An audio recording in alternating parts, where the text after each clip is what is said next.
There was a time when our world was basically a giant mystery. A map that was mostly blank spaces and, drawings of sea monsters. A time when the horizon wasn't an invitation to explore, but a cliff, the end of the world. But one man, Ferdinand Magellan, he was about to completely rewrite that map. Not with ink, but with the blood, sweat, and sheer will of his crew. And this right here is the central, heartbreaking twist of his entire life story. He launched one of the most insane, ambitious quests in human history with one single goal, and he would never, ever know if he'd actually pulled it off. So to really get Magellan, you have to kind of step back into his world. It was a place filled with deep, deep fear, but also this simmering curiosity where everything you knew just stopped, cold, at the edge of the ocean. Now, what's really wild is that for pretty much everyone alive, this was just reality. Maps, they were more like suggestions, a lot of guesswork. The oceans, that's where monsters lived and where you went to disappear forever. But Ferdinand Magellan, he looked at that very same horizon and he saw something totally different. He didn't see an end, he saw a curve. And this quote, it just nails his motivation perfectly.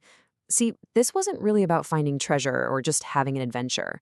For him, it was an obsession, a deep, burning need to prove something huge, something fundamental about the planet we live on.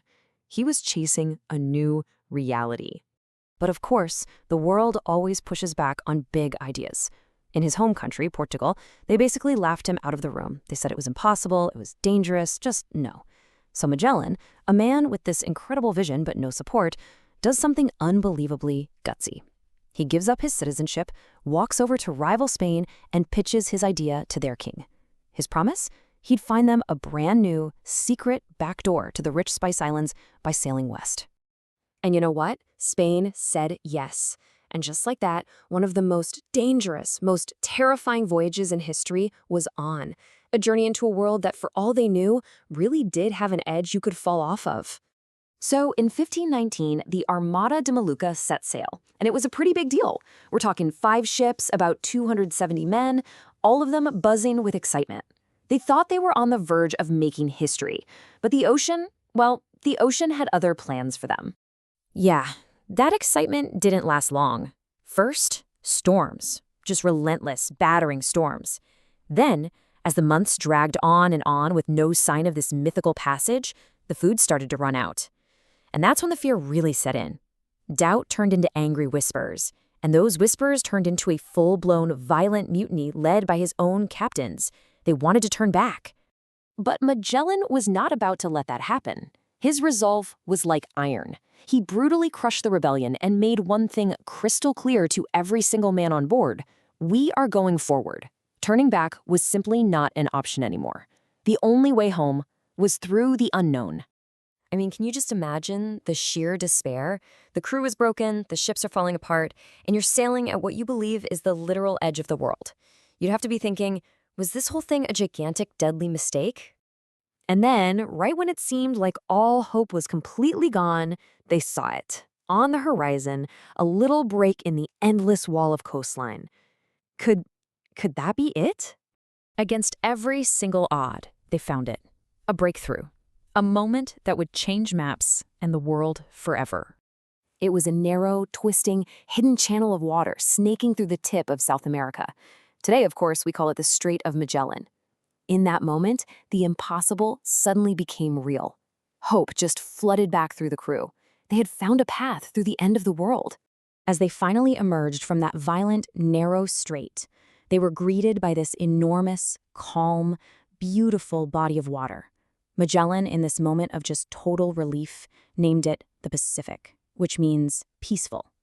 Oh, the irony. Because this so-called peaceful ocean was about to become their new nightmare. So they'd found a new ocean, but they were literally dying in it. The food was gone, completely. The men were so starved, they resorted to eating the leather off the ship's rigging. They'd even eat sawdust. They were chasing history, but they were also being chased by death itself. After months of this absolute horror, they finally reached land. You'd think this would be the triumphant moment, right? But this arrival wouldn't bring Magellan glory. It would bring the final tragic act of his personal story. They land in the Philippines in 1521. And for the first time in what must have felt like an eternity, They're on solid ground. It must have felt like salvation. But Magellan, always the commander, decides to get himself involved in a local tribal conflict, a battle he chose to fight.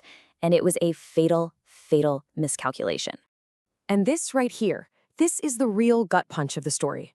Ferdinand Magellan, the man with the vision, dies in a pointless battle on a foreign beach, thousands of miles from everything he knew.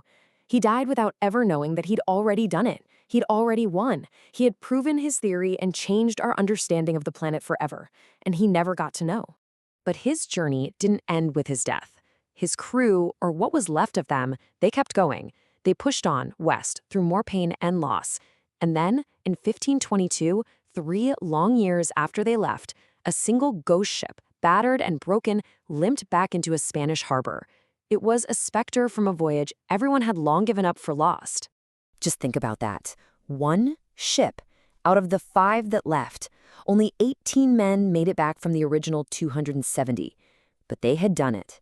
For the very first time in human history, one single voyage had sailed all the way around the globe. They had proved it. The world was round. Magellan set out to find a path, and in the end, he proved that our world has no end. His vision was real, his obsession was justified, but he never lived to see it. It's just a powerful, haunting thought, isn't it? That sometimes the greatest journeys are completed by those who never make it to the finish line.